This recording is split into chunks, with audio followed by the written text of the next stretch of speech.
Well, we've just wrapped an awesome conversation with our Maranatha board member, Monty Jacobs. Stay tuned and you'll hear what his favorite Maranatha country is.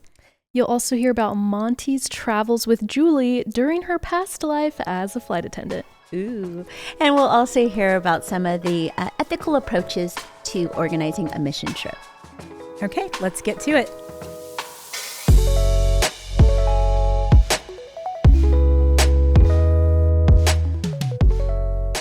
Hey everybody, welcome to Inside Missions, a conversation about all the things Maranatha, from the work to the people to behind the scenes adventures. I'm Christina Lloyd, I'm the director of television here at Maranatha, and I'd like to introduce two of my colleagues. Go for it. My name is Sydney, and I'm a communications specialist here at Maranatha. And my name is Julie, and I'm the vice president of marketing. Awesome. And also joining us today is Monty Jacobs. He's a board member here at Maranatha and the first board member to appear on Inside Missions. Monty is a lawyer who works as the executive director of global missions at AdventHealth, the largest not-for-profit Protestant healthcare system in the country. And we're going to talk a little bit today about Monty's mission journey, what it's like to serve as a Maranatha board member, and ways that we can approach service and missions in a responsible and ethical manner. So welcome, Monty. Thanks for being with us today. It's a pleasure to be with you all today. Thanks. Awesome. So we've just had a Maranatha board meeting, and I think we all wonder, what's the inside scoop? What's it like to sit in one of those meetings? Sure. So the format's pretty traditional. We open our board sessions with usually open for others to attend. And so there are staff that attend, as well as if we're post-convention for our annual convention for Maranatha, we have international guests that will be here as well. And then we do have some executive sessions or closed sessions where the board may be looking at, what's the budget going to look like, or are there certain things happening in certain countries that we're a little concerned about that we need to address, whether it's for volunteer safety or other things that we may talk about. But overall, it's a great experience to be part of the board here at Maranatha and be part of this ministry and the work that we get to do around the world. That's awesome. I joined board meeting for a few minutes to film for a Maranatha Mission Stories episode, and we just posed you guys speaking about some of your involvement with Maranatha recently, and through that, I learned that board members are very active in Maranatha projects and what Maranatha is doing. I think I'd heard that, but I was surprised at just how much board members are doing with Maranatha. Yeah, I feel that we have a really great board for Maranatha. We have expertise in a lot of the construction skills, engineering, architectural, just straight up general contracting. And so a variety of skill sets there. And a lot of our board members either lead mission trips themselves or they're very involved in helping recruit others to go. I was on a Maranatha mission trip last year with a team from AdventHealth that went to the Dominican Republic. And to your point, going through just what's up on the calendar for 2026 in the next 3 to 6 weeks, I think there's 3 or 4 board members going on mission trips. So I know that for a number of years, just a little bit of trivia, you proudly held the title of youngest board member. Is that still the case? Because we've gotten some new board members lately.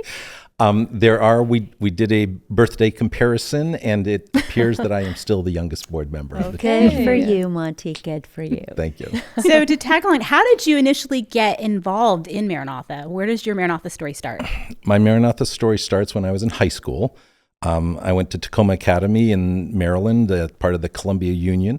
The Columbia Union had a youth director by the name of Ron Streeter, who served on the Maranatha board and was very committed to creating volunteer opportunities for young people. And so they organized a trip to, in this case, the island of Antigua and also the island of Dominica. Schools sort of split up between which ones went where, and there were 6 kids from my high school that went to Antigua.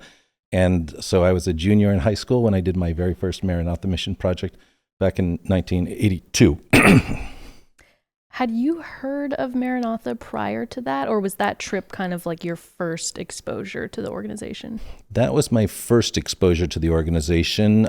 We had a youth pastor from our church at Sligo Adventist Church at the time that was wanting to go on that trip. And so I'm not exactly recalling off the top of my head if it was through Sligo or if it was through, the school itself, as to exactly how we heard about it. But I don't believe I was familiar with the organization from before then. What sort of impact did that experience have on you? Well, I'm still friends with some of the people that I went on the trip with, and so the friendships that you build are amazing, and the fact that you share an experience together, interacting with people on the island, and the interactions that we had there, the programs that we did in some of the area community churches was also impactful, and I would say it set me up in many ways for a lifetime of service and seeing the opportunity to serve others and the benefit and the joy that you can get from that. Is there anything from your young age then, what you were probably 17 years old, did anything stand out to you that was really pivotal or memorable for you? Not being responsible to having mom and dad always there, keeping an eye on you. My father actually did get to go on the trip, but it was sort of like later trips where you do your things. And so your group's going here, his group was going there to do some of the activity. But for me, we did several presentations at area churches. And, when you're a young kid asking to speak up in front of people, you wouldn't necessarily volunteer for that back home, but, you get out of your comfort zone on things. We talk about getting out of the boat. Sort of the biblical metaphor for Peter.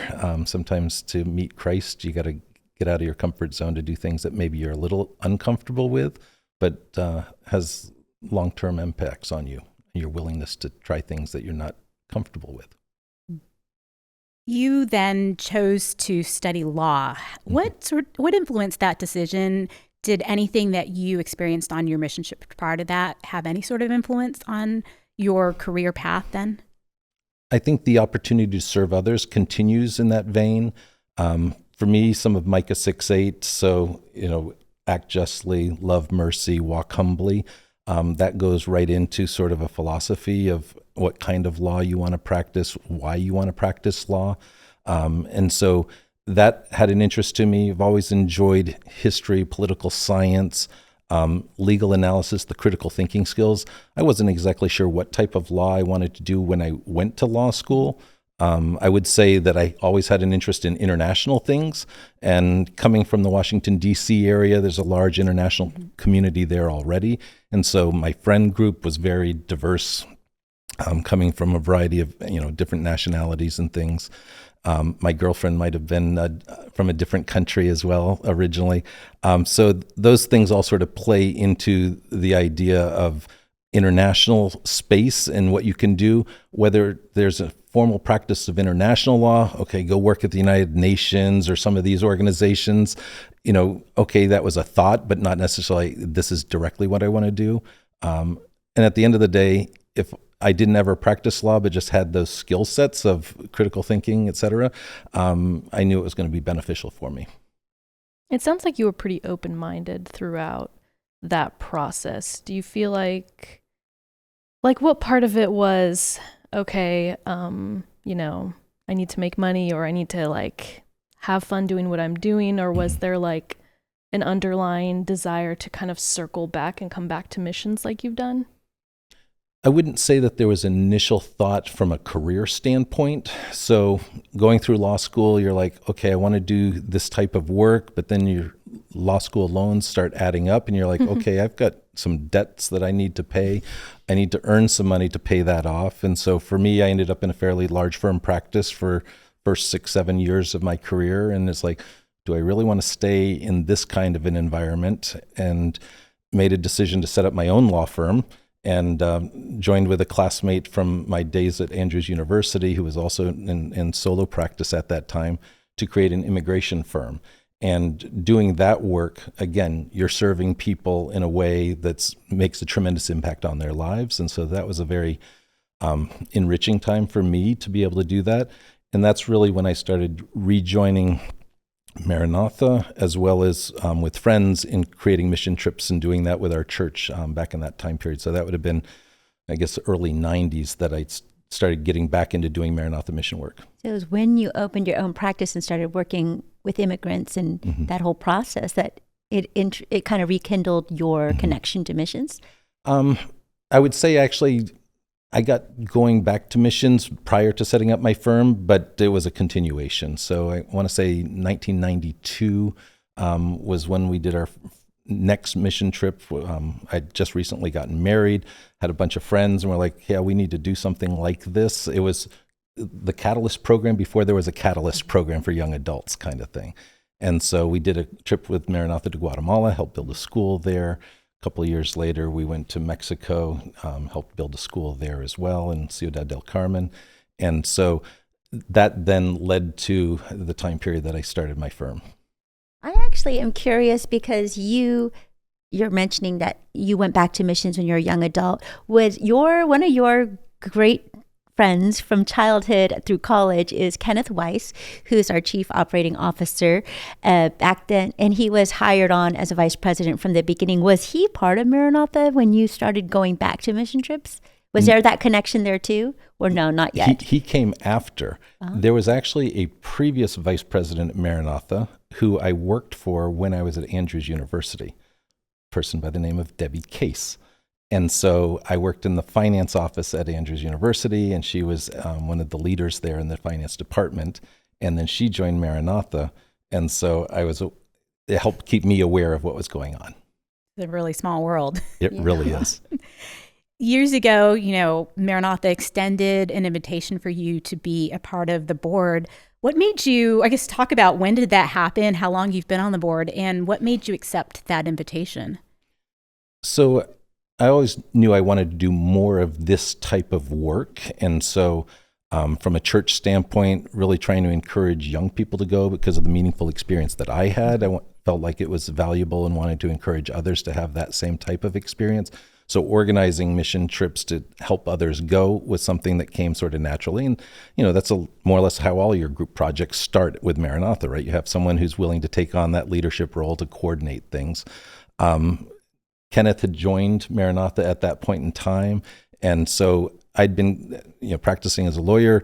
I was getting calls from time to time about, hey, we've got this issue we're thinking about. What do you think about this? And so just sort of, issue spotting, trouble spotting. So they invited me to come out and join a board meeting just to see what it felt like. And shortly thereafter, an invitation was extended. And I don't want to omit the role that Roger Hatch and Ron Streeter had in that process, because on my very first mission trip, Roger Hatch was the construction coordinator, general contractor for the project. I was his gopher. And so if he needed something, I'd run and go get it for him. Usually it was on the second story as we were putting the roof on. And again, out of your comfort zone, running across, roof blocks 2 floors up and stuff, balancing. It was a little nerve-wracking at times, but by the end of that trip, your fear of heights is gone. So they had a role too to play. How old were you when they extended the offer to be a board member? I would have been in my early 30s, I guess. It was the late 90s. What do you think the importance of having a board and Maranatha being governed by a board? Why is that important? I think there can be a tendency to become too isolated and insular in regards to thinking. And so having a board of independent individuals who have a commitment to the mission of the organization and yet bring different perspectives it's critical for any organization. And so, over the years, people have, come and gone from the Maranatha board, but everybody brings certain strengths to the organization and different perspectives. Sometimes it's from different parts of the country. Sometimes it's different, occupational skill sets as well. Are there any things that you go into a board meeting thinking like, okay, I'm going to pay attention to this. I want to make sure this is happening right. Like, what's your thought process going in? We receive a lot of reports at the board meeting. And so, the volunteer team will give us a report. The marketing team might give us a report. We might see, the best report. There you go. Julie's report. We may see some segments of Maranatha mission stories before they're going live on online or on 3ABN, our Hope channel. And so from that standpoint, we try to make sure that the organization's staying true to its ideals and what's important there. The financial aspects of an organization that is funded through philanthropy is an important part of the work. We do not receive a direct subsidy from the church for the work that is being done. And so the gifts that support Maranatha really allow us to do the work that we do.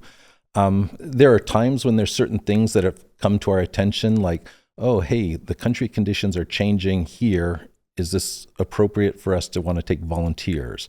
During COVID, questions around, okay, what's that look like? Do we need to have conversations around setting firm policies, or keep it sort of volunteers get to choose, and what does that look like? So sometimes there are very specific things that we want to talk about. Other times it's responsive to what's being presented. Yeah, because I get to be part of those board meetings for the non-executive sessions, and I've seen how sometimes over the years different, not crises, but important things come up like COVID. That was huge, but also the board is responsible for where we go.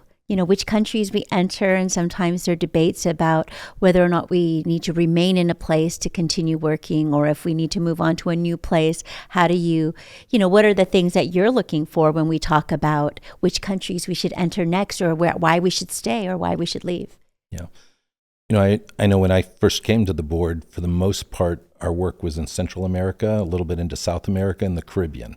And I remember when we made the decision, hey, we need to go into Africa.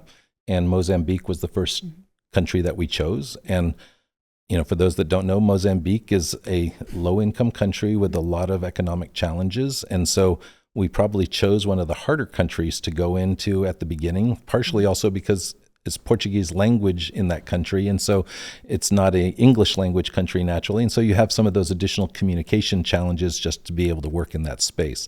But that was clearly for me the right decision, because the need in the church in Africa is so great for buildings for church members to worship. And when you see the growth from a world church standpoint of church membership in Africa, it's like, yes, they deserve buildings to worship in. I bet that's a cool thing about being on the board for so long, is you get to see the results of your decision, the board's decision, and see, okay, we chose to go this way. Years later, you get to see, this is what came of it. That seems pretty cool. And I think for me, some of it's also, we're part of a story that we don't know.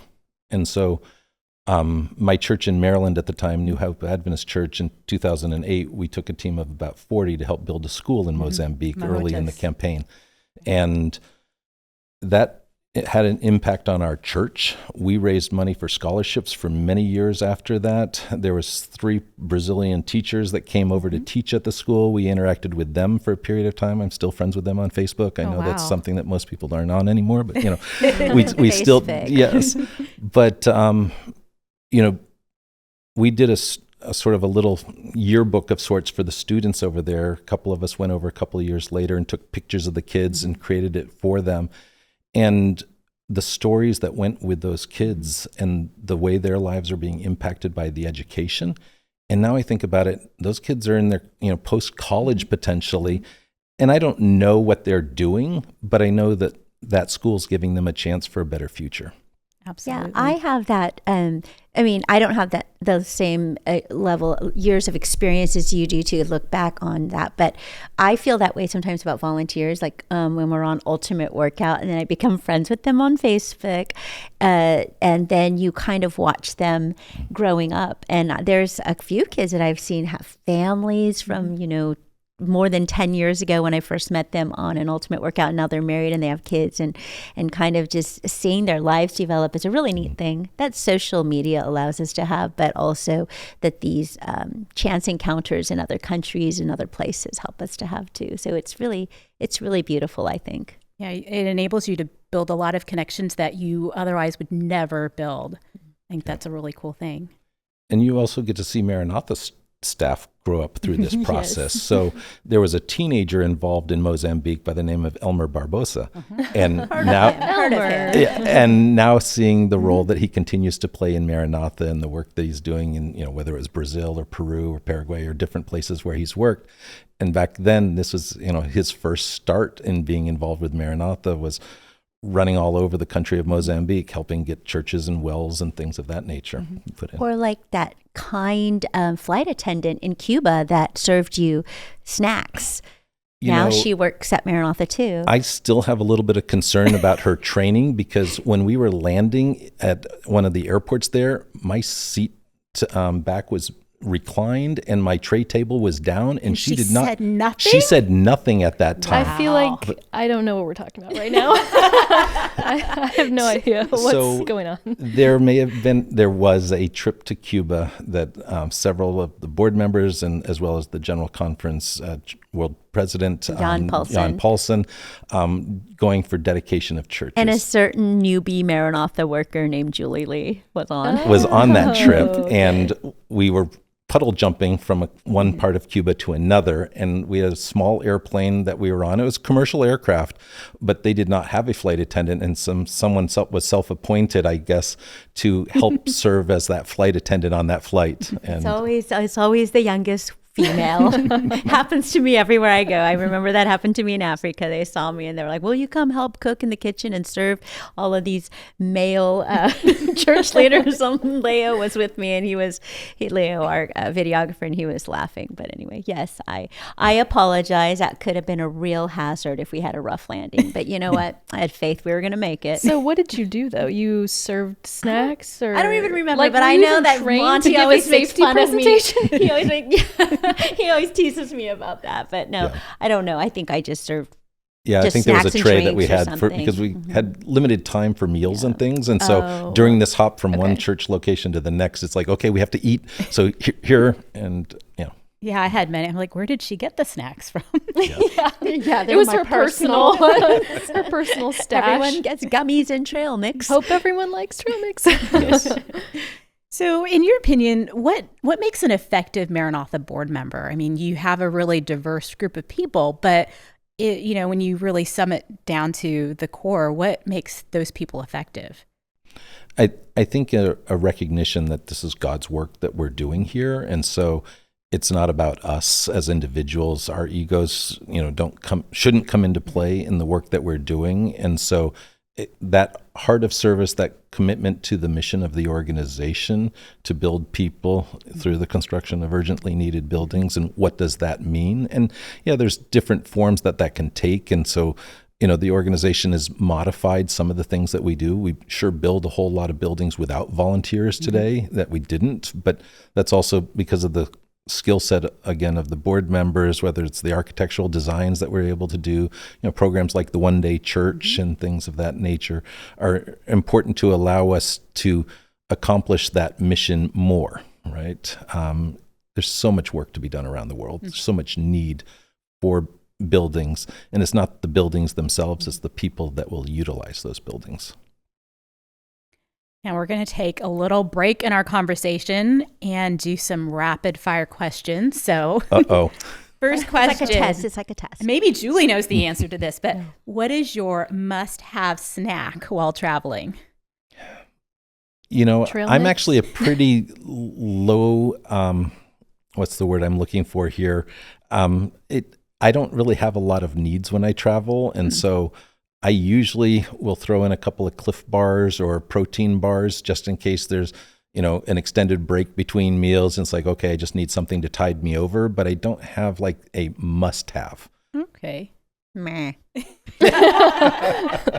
A very well-reasoned answer. You could travel with the media crew because sometimes we don't eat a lot. Yeah. Yeah. Okay. True. Most unusual bird you've ever spotted. I have from a source that you are an avid birder. So I would caution around that in that I enjoy seeing birds. I wouldn't say that, oh, look, it's a silhouette, let me identify that. So I'm not at that level. At what point does someone become a birder instead of just someone who sees a bird? Yeah, if you take binoculars with you, or you have a book, probably cross the line. Yes. I am meeting so many more birders these days, but sorry. Yes. Rapid fire. So there was a bird in Africa that we saw during our safari in Kruger. It was a roller, and I'm trying to remember. It was a multicolored bird, very beautiful. And so that was probably the one. Wait, did we say what name? It was called a roller? That was, yes, okay. And I don't remember. Because you don't sound confident that it was called a roller. Well, there's, a description. I don't remember if it's like scarlet roller or something roller. Okay. I'm looking into it. Yes. Keep going. Okay, when you're on a plane, are you going to watch a movie, read, work, or sleep? So it used to be a time to catch up on movies, particularly with some of the work that I do, traveling to Africa or the Philippines, for example. 12-hour flights are common, so there's a lot of movies that you could watch. Now it's more about reading, and so from that standpoint, spend more time reading. Okay, so physical book, or you have an e-reader? So it definitely used to be physical books. More, I've actually been reading off my phone, off a Kindle, just because it's the practical. Reader's another thing to carry or lose. Okay, favorite card game? Ooh, so going back to high school days, it's Rook. As far as used to play Rook all the time, everywhere with our friend group, etc. Wait, did you play with the Kendra Holoviak group? Because I met her recently. Kendra Holoviak is a professor at La Sierra University, theologian. But she told me stories about playing with a group of friends that included Kenneth, and you guys were in school together. So yes, I was definitely part of that group. I was part of the honest side of the players because there was some others that were notorious. She did mention someone. I'm concerned about libel and things. I don't want to say any names. Don't say she too much. Specifically mentioned somebody, and his name rhymes with Wenneth. But I'm glad to hear that you were honest. Yes. Okay. Do you have an answer for us? I don't have an answer. What I have is an image. Does this bird look familiar? That would be it. We need to throw it up on the So feed. is it? What is it? It is a lilac. Oh, lilac-breasted roller. That's right. Oh, it's right? Yes, that is I'm it. very impressed with myself. Okay. Good job. Beautiful bird, indeed. Yes. Okay, last question. I'm not a bird person. I'm sorry. Oh, bummer. Last question. Favorite Maranatha country to visit? Ooh. Every trip is so meaningful that it's hard to distinguish. Peru has a deep part in my heart. And the work that I've been able to do both with AdventHealth as an organization there with some of the hospitals that are in Peru, but also then some of the Maranatha projects that are there. I was there for the dedication of the floating church in Los Olleros and Lake Titicaca, and some of the other projects that have been in that country. That one's definitely very special. At the same time, some of the trips that we did with family or with church all have special things, but maybe Peru just a little bit more. Inches out just a little bit. Yeah. When it comes to the mission of Maranatha, there is more than one way to get involved. You can jump right in with both feet by going on a mission trip. You can organize your own with Maranatha's help or join a project that we've already organized. There are no limitations, and anyone can serve. You can choose to give by making a donation to parts of the mission that inspire you most. From projects in specific countries to programs like Water, the $10 Church, or the One Day Church, every dollar you give goes where you want to help. As a self-supporting organization, Maranatha's work relies on the generosity of all our donors to operate. Keep up to date with all the good that is taking place around the world by subscribing to our emails and our magazine, or watch Maranatha Mission Stories, our weekly television program, and any of the hundreds of videos on our website and Maranatha Channel app. Follow us day to day on our social media accounts and watch short videos or browse photos straight from the mission field. Most importantly, you can pray. Pray for the safe travel of our team around the world, the volunteers, the donors who give so fully to those in need. Pray for wisdom as we aim to transform lives in the field and right here at home. And pray for faith, love, and support for this work, this mission, for Maranatha. Jesus, come soon. Well, let's kind of shift. So you spent the first part of your career working in immigration law, but several years ago you sold your law firm and you made a significant career shift and are now working for AdventHealth in Florida. Tell me a little bit about that and what prompted that major move for you. So I mentioned that my law firm was focused on immigration law, and I'd gotten more and more involved in healthcare immigration, representing hospital systems and international recruitment firms in recruiting healthcare workers to come to the United States. That led me to start working with the Adventist healthcare system in the state of Maryland, Adventist Healthcare, And eventually I actually left my firm practice to join them to run their international recruitment program at that health system. A few years went by. My boss that had hired me there, who had originally been the client when I was representing AdventHealth Healthcare, had left and moved to Florida Hospital in Orlando. And he started sharing, hey, we have just started this global missions department here at Florida Hospital, now AdventHealth. And, knowing the work that you do internationally, from an immigration standpoint, knowing the commitment to international mission that you have with the work that I was doing with Maranatha, it's like you might want to consider, an opportunity here. And so went down and met with some people. This was actually my first interaction with them was when we did the Spanish convention at the Calvary Assembly Church there with Pastor Bouillon as the speaker. That was a wonderful event. And I met with some of the leadership that were involved in the global missions work and started talking to them about it. And it really resonated for me because their philosophy of engagement matched some of my thinking around how I wanted to be involved. Being involved in a sustainable way, in a responsible way, was really neat. And so over the course of the next several months, sort of that process continued, and that led me and my family to move to Orlando, Florida to take up that position. Was there an explanation kind of given to you about why AdventHealth Florida Hospital, that organization, decided to make a shift to international work like that? Yes.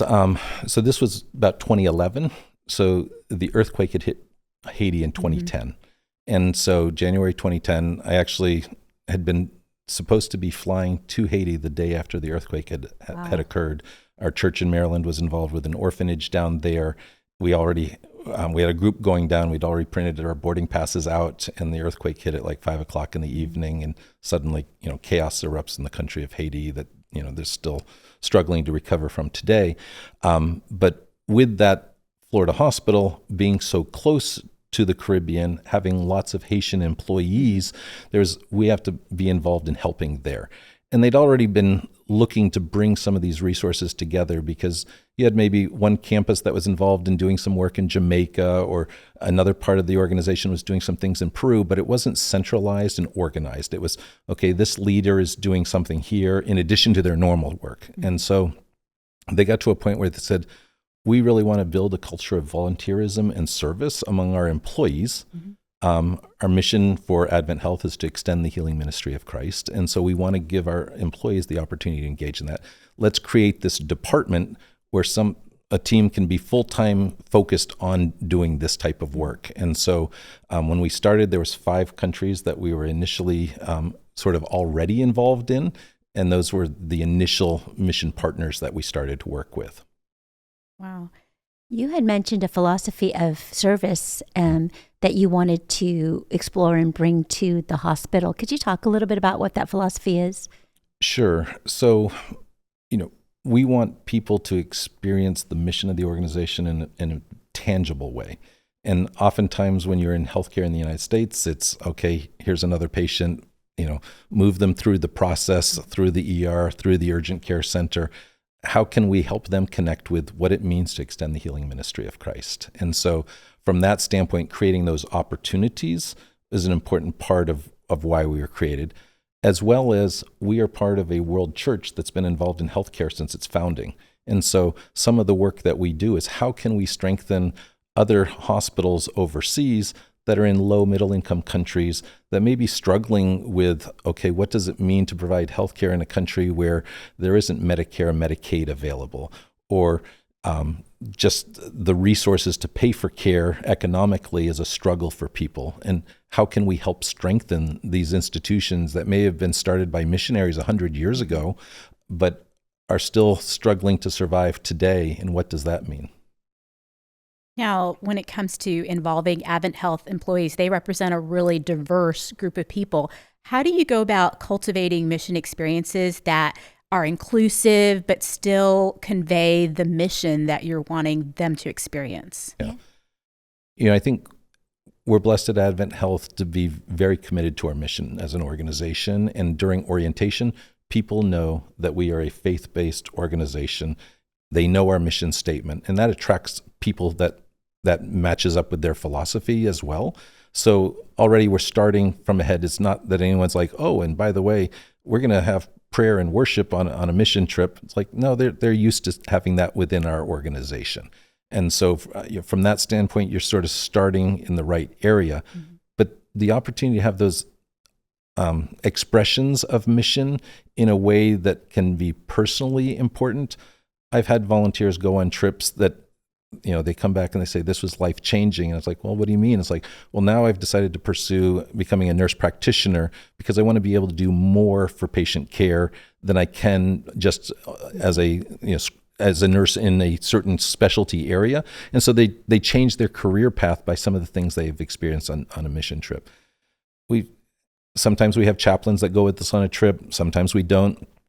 But there's usually time for reflection when you're at the end of a long day, you're tired, there's no internet access, there's opportunities for conversations that you wouldn't necessarily have. Mm-hmm. And so those times are important for people to have. And it's been very rewarding to be able to sort of create some of those opportunities for people to have moments to think about why they're doing what they're doing, what gives them mission and purpose, and hopefully being involved in a mission trip helps cultivate some of those thoughts and maybe gets them involved locally in their church or in their community in ways to make a difference back home too. And do you find that people, when you bring up the concept of mission trips, do you call it mission trips? Do you call it service opportunities? And then people who grew up not in a faith community, do they find that to be, are they a little bit skeptical or wary of that? I think most of our hospitals are in the Bible Belt. And so, Christianity is the predominant religion in the United States. And so it's not a surprise aspect to that. We call them mission trips, medical missions. If you go to Honduras, they call it a medical brigade. And so there's almost a military overtone to the way that in the country they refer to it. But we haven't seen any real negative response or from that standpoint. We do all of the mission trips out of AdventHealth in partnership with our Seventh-day Adventist hospital partners in the countries where we're going. And so we have our local partners that are identifying the communities that we're serving. Amazingly enough, we've done many medical clinics within Maranatha-built churches and schools in different countries. I need to keep account of all of those. But, we are wanting to provide healthcare to people that, have a struggled lack of access to care. And so doing that along with our partners there in the country is important. Oftentimes we may identify a healthcare condition, whether it's, this person needs a hernia repair. Well, hey, let's make sure that happens. It may not be our team during that trip that does it, but our hospital partner can accommodate that. We also take surgical teams down to various locations to do surgeries too. One term that I keep hearing you say is partners and partnerships. Mm-hmm. How do you approach creating relationships with these partners that, in a way that is culturally sensitive? And, I think sometimes we all want to help, but we want to help in the most sensitive and responsible way. How do you approach that? Yeah, because and to add to that, I do think one of the criticisms of short-term mission trips is that we don't sometimes think through how to be culturally sensitive or how to approach it from an ethical or sustainable standpoint. And so, adding to Christina's question, how do you approach it? Because it sounds like all of those things are very important to you. Yeah. First would be we have a commitment to building a long-term relationship. And so we're not going to do a single trip to a location and just say, okay, this is it, we're done. It was nice meeting you. Typically, our mission partners are people that we're expecting to be involved with for a minimum of 5 years. Since I've started, we really have only had one country that's transitioned sort of out of the work that we're doing, and we'd accomplished more or less all of our goals that we'd wanted to establish. And so, we felt like it was at a good time to sort of move to a different location. Otherwise, these are relationships 10, 15, 20 years that AdventHealth has had with these mission partners. And so that desire to partner is critical to it. Then we have no desire to manage or run the hospitals where we're working. And so from that standpoint, we want to hear, what is your strategic plan as an organization? I view us oftentimes as a facilitator or an accelerator in regards to, okay, you have a desire to, expand your imaging department. Well, maybe we can donate something that's coming out of service here in the United States that's still got good life left on the equipment. Here's a CT scanner that we can help you get. We can donate it, enable you to provide that service. That helps build on the sustainability of the institution, expands the service they're able to offer to the community, and we see that growing. And so the strategic planning portion, we develop a 5-year plan on what we want to do together. Is it on leadership development? Is it on clinical processes? Quality and safety is huge for us as an organization. How can we encourage them to adopt maybe some of the things that we're doing in that space, and what does that look like? So all of those things sort of come into play. The other thing that we also have involved with our program is a senior leader or leaders from AdventHealth that serve as our executive sponsors for the relationship. And so, again, that broadens the involvement across the company in our mission work, but also brings seasoned, experienced healthcare leaders as almost, not advisors necessarily, but, people that consultants almost that can get ideas, hear ideas, share some of the stories of how we've dealt with some of the growth issues. Electronic medical records in the United States, now everyone's like, oh, it's on my app or this or that. Most other countries are still moving in that direction. Well, we've learned a lot of lessons in that space over the years as we've adopted these things. A lot of lessons often means opportunities for failure, but also for growth, right? And so, what would we do different? What can we advise others in some of these spaces that can be helpful for them to make it more efficient for some of these transitions that you see in healthcare today? One of the things you talked about was, giving gifts. So like there's maybe something in, it's going out of service. Mm-hmm. How do you approach ethical giving? Because sometimes a gift is not really a gift. It's like, I have something that I don't want anymore, but I'm sure somebody else would love to have it and needs it because I don't want to deal with getting rid of it. And we have a lot of people that maybe are volunteers that are going on a trip that are trying to navigate that. What do I take to a different country? What do I give as a gift? How do you approach that? Yeah, and sometimes I think our volunteers, are out of the goodness of their heart, they just want to give things, stuff, which is such an American thing too, right? Stuff means good, equals good. But how do you navigate that kind of mentality and how that might not always be the best thing for a community? Yeah, I'll try to address, I guess, in 2 areas. One, just for the hospital itself. What is the ability of the hospital to maintain that service? What is the ability to repair the materials being given? Do they want the materials? And so we have a warehouse where we receive donated materials, supplies, et cetera, from throughout our hospitals. Ideally, our mission partner hospitals come to our warehouse and they identify the things that they want. And there's some things that it's not an issue, but other times it's like, okay, we have this anesthesia machine. Is this appropriate for your country? Can you get parts for it?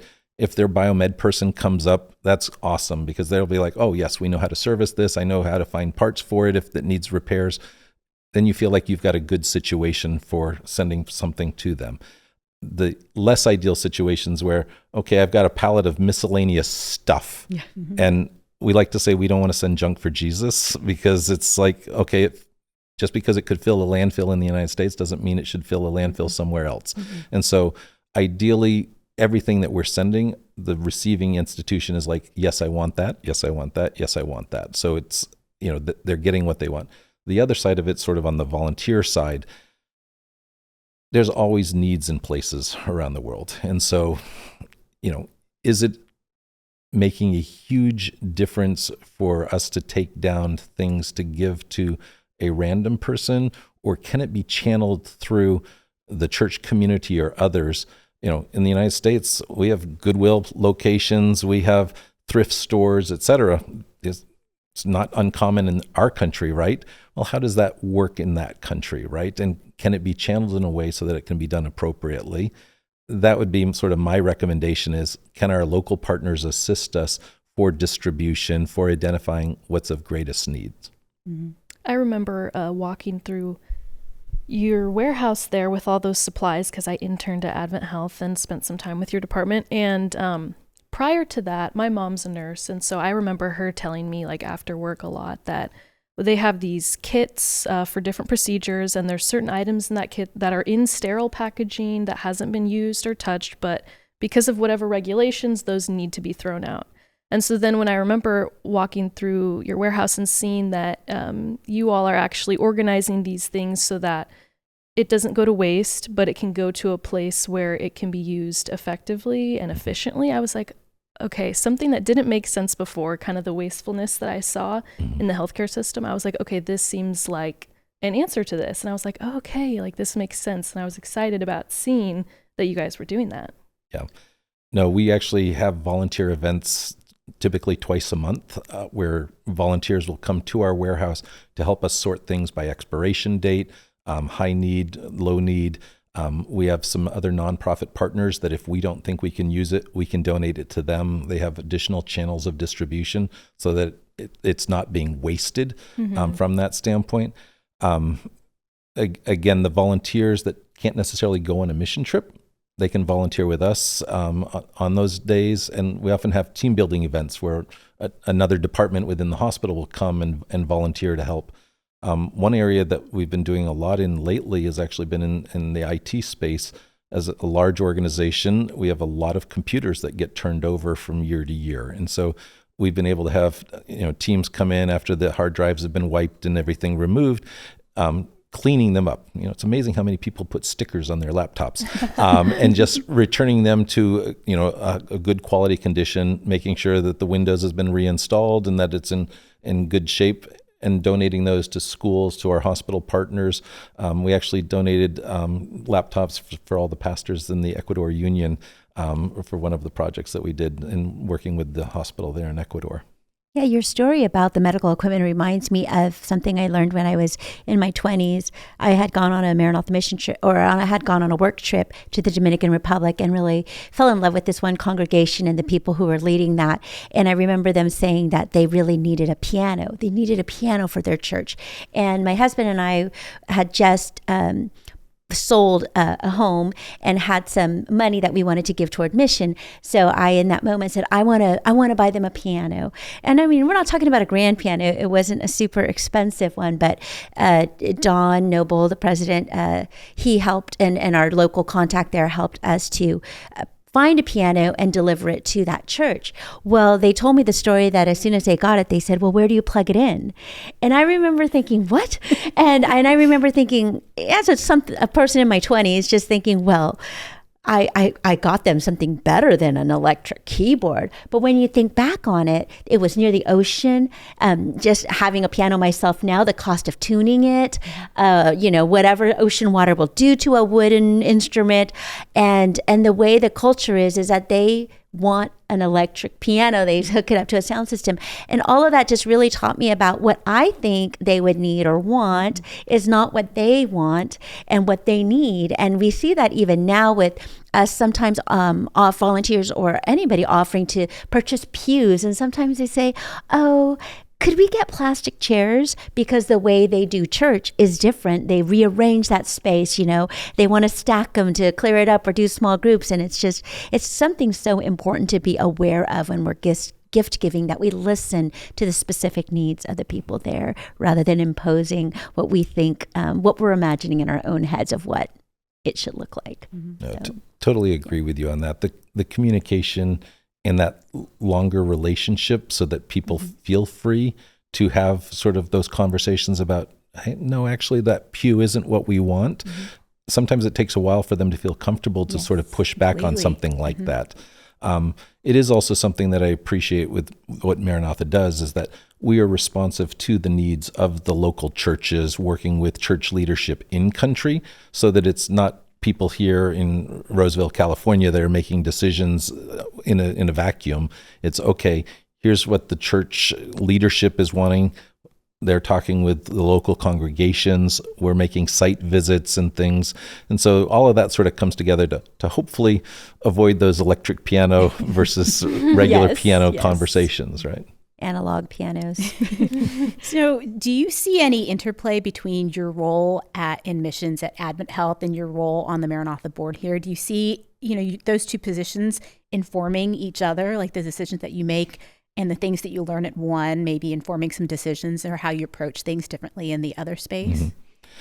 Well, for me, I've seen Maranatha grow from a relatively small volunteer organization to the size that it is today. And there's a lot of things that Maranatha has done in the way they market things and the way they tell stories that I try to incorporate into what we do within our own department. Maranatha had over 2,000 volunteers last year go on mission trips. We had about 600 volunteers go on the trips that we organized at AdventHealth. 2 of those trips were Maranatha trips. And so for me, I'm always paying attention to, okay, is Maranatha working in some of the same countries where we have hospital partners? Is there an opportunity to collaborate? Because as you can imagine, we have a lot of non-clinical employees that would like to go on a mission trip. By far the majority of our mission trips are going to be clinical in nature. It's our area of expertise.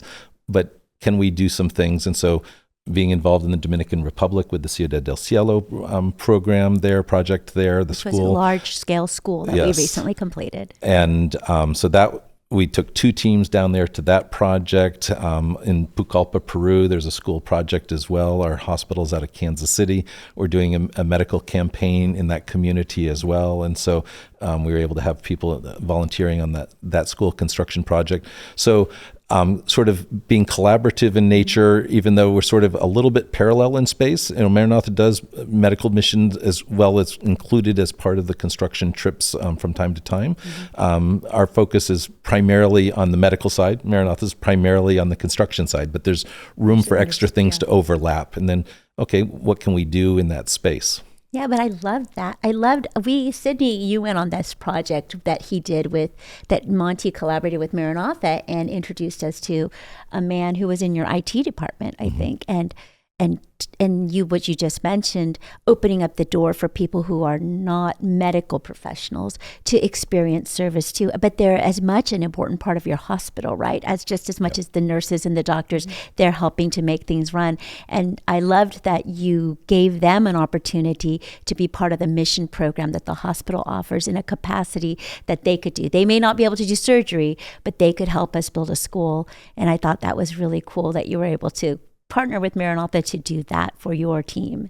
Yeah. And some of the health professionals too got to try construction work and try serving in a different way, which was cool. Some liked it more than others, but yeah, and I remember the guy talked about how neat it was to be able to work alongside doctors that maybe they would never meet. And so there was kind of, sometimes there can be, just everything is siloed off between physicians and this and that. And all of those walls were torn down, as happens on a mission trip. And you saw that happen in your hospital with this team of people you took. And I just thought it was a really beautiful way of how service can bring people together. Yeah. And, the Dominican project there with Ciudad del Cielo clearly had an impact on both the teams that we took there, to the point that, Joel, the IT person you're referencing, and one of our nurse volunteers, both of them wanted to come down for the dedication. And so they were able to go and attend the dedication of the school and the church complex there. And that was really special. Do you see a lot of repeat volunteers? Once they go, they kind of get hooked and they want to go again? Absolutely. There's definitely certain physicians, certain nurses, et cetera, that are just like, hey, I want to sign up again. And so that we're always welcome to that. We're also always welcome for more. I would say one area that we're expanding in is in the graduate medical education. We're continuing to grow our residency programs. And to some extent, this is my philosophy for every church is that your church should have a program that gives an opportunity for all of your high school age kids to go on a mission trip. It had such an impact on my life. And so we are trying to create an opportunity that every medical resident trained at AdventHealth has an opportunity to go on a mission trip during their time of their educational training with us. And so, to me, that getting people involved in serving and in mission early in their career or when they're younger just opens the doors to making them be more willing to be involved in a lifetime of service. One last question as we close. As a board member for Maranatha, what is your vision for this organization going forward?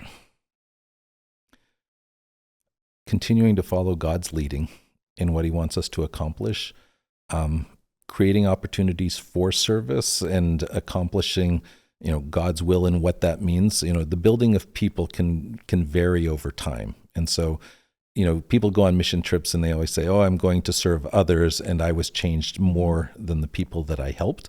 But it's creating those opportunities for people to have that reflection. I would never want us to lose that focus on creating opportunities for volunteers. Is it the most efficient way to spend dollars? Not necessarily. But strangely enough, I don't find a lot of people that go on mission trips that said, oh, here's just my money, go build that school either.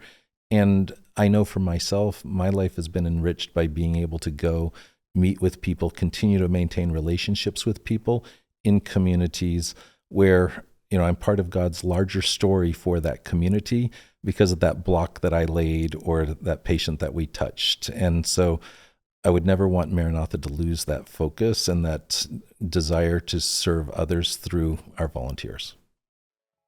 Well, thank you so much for taking the time, extending your trip a little bit and taking the time to share with us. And I thoroughly enjoyed our conversation today. Again, pleasure being with you here today. If you are interested in getting involved and learning more about the mission of Maranatha, be sure to visit our website at maranatha.org. Check out our volunteer opportunities, watch our television show, Maranatha Mission Stories, or make a donation. That's your peek inside missions. Thanks for listening, and I will see you next time. Okay, so what's your favorite Filipino food, Monty? I would say Gigi's Lola Castro's lumpia. Lumpia. I love lumpia. Yes, lumpia is so good. With suka, the vinegar. Yes, the vinegar and garlic. Yeah.